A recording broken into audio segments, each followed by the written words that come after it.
मध्य प्रदेश को आर्थिक विकास की गति देने के लिए मोहन यादव सरकार ने ग्लोबल इन्वेस्टर समिट का आयोजन किया। 2 दिवसीय इस समिट का शुभारंभ प्रधानमंत्री मोदी ने किया। वहीं आज समापन कार्यक्रम में केंद्रीय गृह मंत्री अमित शाह शामिल हुए।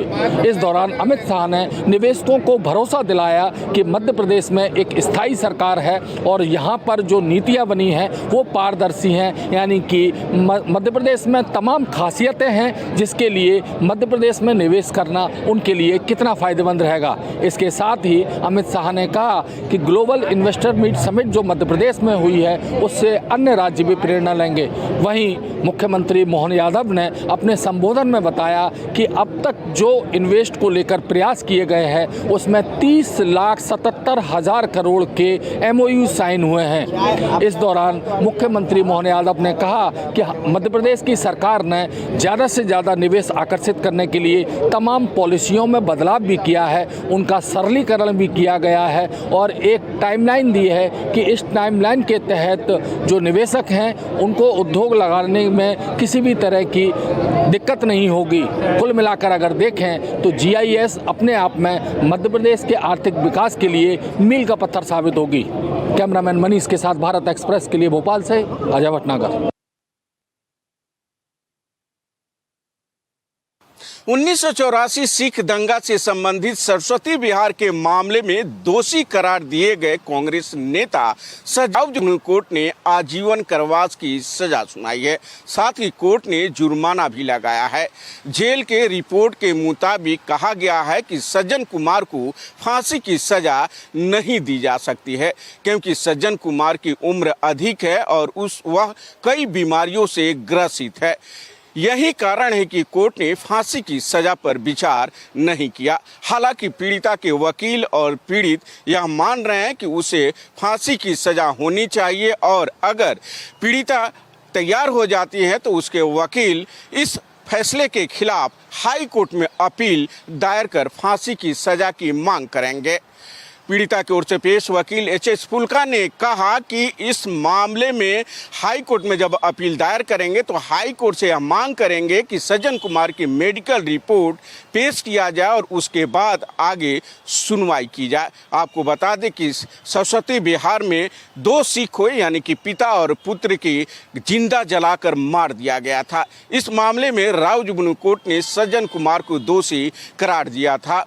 पीड़िता के वकील के मुताबिक दोनों मामलों में आजीवन कारावास की सजा अदालत द्वारा सुनाई गई है। अब तक 3 आजीवन कारावास की सजा हो चुकी है। एक मामले में उसे बरी किया गया है। अब देखना होगा राउजबनु कोर्ट के इस फैसले के खिलाफ पीड़ित पक्ष या फिर सरकार की तरफ से कब तक याचिका हाई कोर्ट में दायर की जाती है। भारत एक्सप्रेस के लिए कैमरा पर्सन आलोक सक्सेना के साथ गोपाल कृष्ण।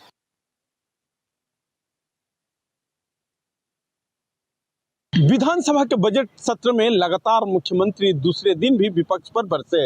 आज विधान परिषद में वो विपक्ष के सवाल का जवाब दे रहे थे। उन्होंने कहा कि हमारी कोशिश है कि बच्चों को पुरानी शिक्षा न देकर उनको आधुनिक साहित्यकार बनाया जाए, उनको वैज्ञानिक बनाया जाए। उनका इशारा अल्पसंख्यक संस्थाओं की तरफ था।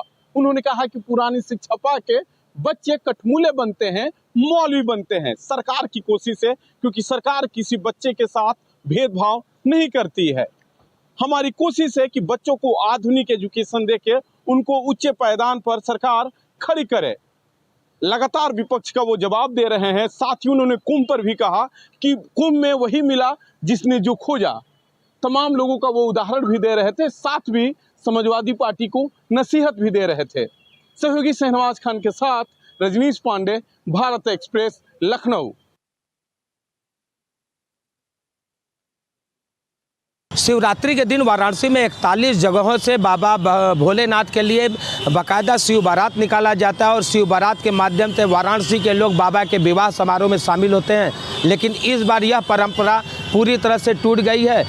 आपको बता दूं कि महाकुंभ के पलट प्रवाह के कारण वाराणसी में बाबा भोलेनाथ का निकलने वाला यह बारात इस बार शिवरात्रि के दिन नहीं निकलेगी।